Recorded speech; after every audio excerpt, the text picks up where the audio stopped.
일단 딱 첫눈에 느껴지는 차이는 폼팩터의 차이죠. 6.8인치의 울트라와 6.6인치의 플러스는 무게에서도 차이가 많이 나고요. 디자인도 차이가 많이 나요. 울트라가 공식 스펙상으로는 233g이라고 하죠. 얘는 196g인가? 그 정도 될 거예요. 근데 실제로 무게를 측정해보면 울트라는 상당히 무겁습니다.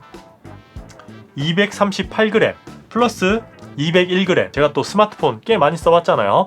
거의 뭐 20개, 30개 정도 써봤는데 제 기준 그냥 한 200g이 넘어가면 살짝 부담스럽기 시작합니다. 그러니까 요게 거의 마지노선이에요. 요것보다 훨씬 무거운 울트라는 상당히 부담스러울 수밖에 없습니다. 물론 사이즈가 크면 장점도 있죠. 첫 번째 장점은 디스플레이가 크다는 거죠. 6.8인치의 디스플레이가 주는 시원함은 확실히 있습니다. 일반 유튜브를 볼 때 사이즈로 봤을 때는 요만큼 차이가 나요. 근데 화면을 이렇게 넓혔을 때 그거는 차이가 좀 납니다. 그렇게 화면을 가득 채웠을 때는 한 요 정도 차이가 나죠. 하지만 6.6인치도 충분히 시원하다는 거고요. 굳이 흠을 찾자면 이 모서리 부분이 플러스는 약간 둥글게 출시가 되었죠. 얘는 이렇게 플랫한 데 비해서 그 차이로 인해서 울트라가 조금 더 시원하긴 합니다. 그 외적인 부분은 거의 동일하죠. 뭐 베젤의 두께도 플러스도 충분히 얇고 뭐 하단 베젤은 되려 울트라가 더 두꺼운 것 같고 펀치홀도 동일한 사이즈이기 때문에 뭐 진짜 디스플레이에서 급 나누기는 크진 않습니다. 근데 많은 분들이 말씀하시는 게 또 있죠. 바로 해상도인데요. 플러스는 FHD 플러스, 울트라는 QHD 플러스 해상도가 들어갔습니다. 이게 말로만 들으면 무조건 QHD 플러스가 좋을 수밖에 없죠. 근데 눈으로 봤을 때 이게 진짜 중요한 건데 이렇게 움직이는 영상에서는 진짜 아무리 봐도 그냥 둘 다 예쁩니다. 우리 눈은 디스플레이와 거리가 가까울수록 PPI에 민감하게 됩니다. 뭐 예를 들면 3m 거리에 있는 TV는 PPI가 100 이하라고 해도 충분히 해상도가 좋게 보일 거예요. 근데 상대적으로 우리 눈에 가까이 볼 수밖에 없는 스마트폰은 PPI에 민감한 게 사실입니다. 저처럼 1.0의 눈을 가지신 분은 800에서 900 PPI까지 구분이 가능하다고 하니까 그럼 여기서 이제 두 녀석의 PPI를 한번 볼 필요가 있죠.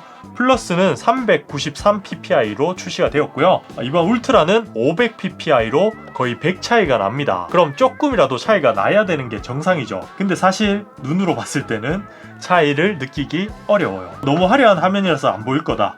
그렇게 생각하시는 분들을 위해서 제가 글씨를 한번 제대로 볼게요. 진짜 솔직하게 말씀드리면 약간의 차이는 없지는 않아요. 울트라가 살짝 더 선명한 느낌은 있습니다. 딱 대놓고 비교를 해야 알 정도. 제가 사진을 한번 찍어 볼게요. 최대한 가까이 가서 찍었고요. 플러스도 진짜 가까이 가서 찍겠습니다. 요게 플러스예요.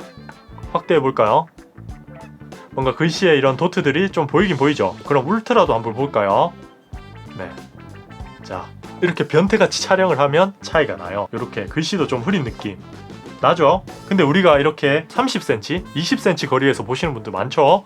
요 거리에서 본다면 진짜 차이가 없을 겁니다. 만약 차이를 확연하게 느낀다 이런 분이 있다면 선조분들 중에 몽골인이 있을 겁니다.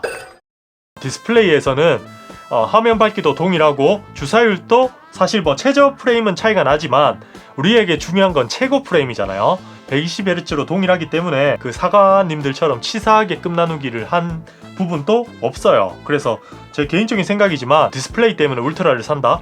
그럴 필요는 없을 것 같습니다. 자, 그럼 이제 두 번째, 크기 때문에 배터리 용량이 크죠. 이게 뭐 확실히 장점이라고 볼 수 있는데요. 근데 이번 23에서는 플러스만 배터리 용량이 증가했죠. 둘의 배터리 용량 차이는 300mAh 밖에 차이가 나지 않고요. 화면 사이즈랑 해상도를 생각하면 배터리 효율 측면에서 얘가 높기 때문에 실제로 사용했을 때 배터리 타임은 둘 다 비슷할 걸로 예상이 됩니다. 제가 또 좀 이따가 벤치마크 돌릴 건데 그때도 보여드릴게요. 그럼 이제 차이가 없냐? 또 그건 아니죠. 제가 생각했을 때 크게 세 가지 정도로 꼽을 수 있는데요. 일단 첫 번째는 S펜의 유무입니다. 여기 들어가 있는 S펜으로 글씨를 쓸 수 있느냐 없느냐, 이건 뭐 무조건 차이가 나는 거죠. 이건 굉장히 쉬운 부분이기 때문에 그냥 넘어가고요. 두 번째 차이는 카메라입니다. 일단 메인 카메라에서 가장 큰 차이가 있는데요. 나머지 카메라는 크게 차이가 없어요. 물론 망원 카메라에서 10배 광학 줌이 되느냐 안 되느냐, 100배 디지털 줌이 되느냐 안 되느냐, 요건 뭐 S펜처럼 되고 안 되고의 차이이기 때문에 필요하신 분들은 무조건 울트라를 선택해야겠죠. 근데 보통의 분들은 그게 중요한 게 아니죠. 사진의 화질이 중요하기 때문에 요 두 녀석을 지금 간단하게 촬영을 해서 보여드릴게요. 가장 큰 차이는 5000만 화소와 2억 화소니까 요것만 비교를 해보죠. 봅시다. 일단 화면 밝기가 2억 화소가 조금 더 밝게 나옵니다. 이건 2억 화소가 확실히 좋긴 하거든요. 그리고 확대를 한번 해보죠. 디테일의 차이. 5000만 화소도 좋은 편이지만 2억 화소가 확실히 좋네요. 색감 차이도 살짝 나네요. 확대도 해보죠. 이런 디테일 차이가 있습니다. 지금 이 자리에서 확인할 수 있는 건 이 정도 차이라고 보시면 될 것 같습니다. 자, 그럼 이제 웬만한 건 해결했고요. 마지막 끔 나누기가 하나 있죠. 어떻게 보면 가장 민감한 부분이기도 해요. 램에 대해서부터 일단 이해를 먼저 하셔야 될 것 같아서 제가 간단하게 설명을 해드릴게요. 비유해서 일단 여기 들어가 있는 칩은 첫 번째 AP 칩이 있죠. 메인 칩셋 같은 경우는 인간의 두뇌라고 보시면 돼요. 뭐 책을 읽을 때, 그림을 그릴 때, 게임을 할 때 뇌가 하는 역할을 이 AP 칩이 한다고 보면 되고요. 그 AP 칩이 하는 일을 램은 작업대처럼 여러 가지 일을 할 수 있게 도와주는 역할을 합니다. 즉 비유를 하자면 이 책상과 비슷해요. 우리가 책상이 이렇게 넓으면 독서를 하다가 뭐 그림도 그릴 수도 있고 PC도 할 수 있죠. 근데 책상이 이렇게 좁으면 책을 읽다가 그림을 그리려고 하면 책을 치워야 되고, 그림 그리다가 또 PC 하려면 그림 그리던 거 치워야 되고, 이런 과정에서 좀 불편함을 느낄 겁니다. 즉 램이 작으면 스마트폰도 똑같이 불편함을 느껴요. 그래서 여러 작업을 할 때 뭐 과부하가 걸린다든지 앱이 새로 켜진다든지 뭐 아니면 조금 느리다든지 뭐 여러 가지 불편함이 생기는 게 램이고요. 그리고 단일 작업을 할 때도 램을 사용을 합니다. 그때는 램을 많이 필요치 않아요. 보통 원신이 한 4기가 램 정도 사용을 하거든요. 그래서 8기가 램이 그렇게 부족하진 않아요. 그래서 지금 테스트할 건 멀티태스킹이 잘 되는지 그걸 보면 되는 겁니다. 일단 모든 작업을 꺼두고요. 앱을 하나씩 킵니다.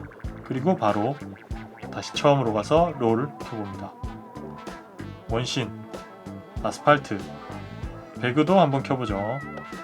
벤치마크도 한번 켜보고 스벅도 한번 켜봅시다. 3D 마크. 이제 카메라로 다시 가봅시다. 카메라 사진 갖다가 찍었다가 다시 처음으로 롤, 다시 원신, 아스팔트, 배그. 드디어 차이가 났습니다. 물론 뭐 이 안드로이드 원 UI 자체가 가벼운 OS는 아닙니다. 그리고 1년 뒤, 2년 뒤는 어떻게 될지 모른다. 뭐 이렇게 말씀하시면 할 말은 없긴 해요. 근데 8기가도 지금 현재 쓰기에는 그렇게 부족하지 않다는 게 제 생각이고요.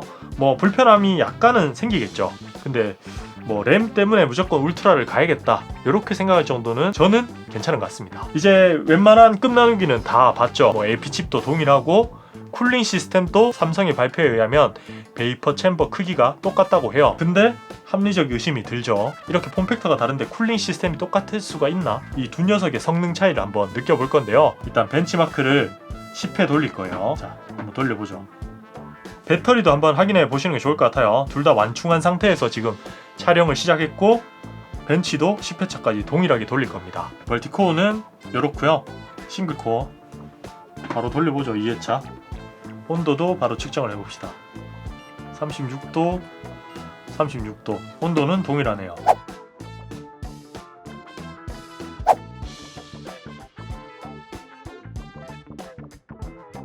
마지막 5회차고요. 지금 온도 한번 측정해 볼게요. 울트라가 더 높네. 똑같네. 거의 똑같습니다. 보시다시피 쿨링에 문제는 없는 것 같은데요. 제가 그냥 뽑기를 잘못한 건지 얘가 극도로 좋은 건지 싱글코어 점수가 항상 딸리네요. 멀티코어는 얘가 좋고 근데 뭐 일관적으로 둘의 차이가 나기 때문에 뭐 쿨링에 문제가 있다 이렇게 볼 수는 없는 것 같습니다. 그래도 GPU도 한번 돌려보죠. 자, 처음부터 점수 차이가 납니다. 꿀딱인가? 온도 한번 보자고요. 네, 뭐 38도에서 40도 나오네요. 한번 더 돌려봅시다. 와, 2배 차이 납니다. 프레임이 스로틀링이 발생하고 있어요. 처음보다 훨씬 낮아졌고요. 2500점 나오려나? 자, 2600점 나왔습니다. 둘 다 뭐 스로틀링이 발생하고 있는데요. 온도 한번 볼까요? 이제 뭐 더 돌릴 필요는 없는 것 같기도 합니다. 뭐 온도 자체도 높게 나오네요. 요것만 한정해서 말씀드리기는 좀 애매하긴 해요. 제가 산 플러스가 문제가 있을 수는 있습니다. 확답은 드리긴 어렵지만 GPU에서는 스로틀링의 차이가 납니다. 발열 차이가 좀 나네요. 그래서 한번 게임도 돌려볼게요. 원신으로. 배터리도 한번 볼까요? 90%, 얘도 89%. 뭐 똑같죠? 배터리는 차이가 없다고 보시면 돼요. 프레임을 잘 보시면 되는데요. 설정은 동일하게 그냥 기본으로 했고요. 38까지도 떨어지고요. 이제 울트라도 한번 돌려보죠. 프레임이 조금 더 잘 나오는 것 같은데요. 39 프레임. 뭐 비슷하네. 큰 차이는 나지 않는다고 생각이 되고요.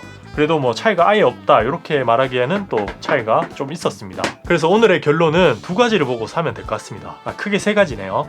첫 번째는 S펜의 유무, 요건 뭐 확실하죠. 두 번째는 메인 카메라의 성능, 그리고 세 번째는 화면 크기죠. 화면 크기 6.8인치가 필요하다. 그러면 울트라를 선택하시면 될 것 같아요. 그래서 나머지 급 나누기는 크게 신경 쓸 정도는 아니란 게 제 의견이고요. 사실 뭐 이게 소비자한테 나쁜 게 없죠. 뭐 선택지가 넓어지는 거니까. 이번 아이폰 14는 좀 치사하다고 느낄 때가 있거든요. 칩셋 성능도 다르고 특히 뭐 주사율로 급 나누기 한 거, 그런 것들 생각하면 뭐 삼성은 좀 정직하게 급 나누기를 했구나, 이렇게 결론을 내는 게 맞는 것 같습니다. 오늘은 여기까지고요. 구독과 좋아요 잊지 마시고요. 다음 시간에 또 봐요. 똥봐. 플러스가 좋고 울트라가 안 좋았다면 울트라가 불량이 아닐까 이런 의심을 할 것 같은데, 플러스가 안 좋으니까 이게 돈 차이가 나나? 그런 느낌이 좀 드네요.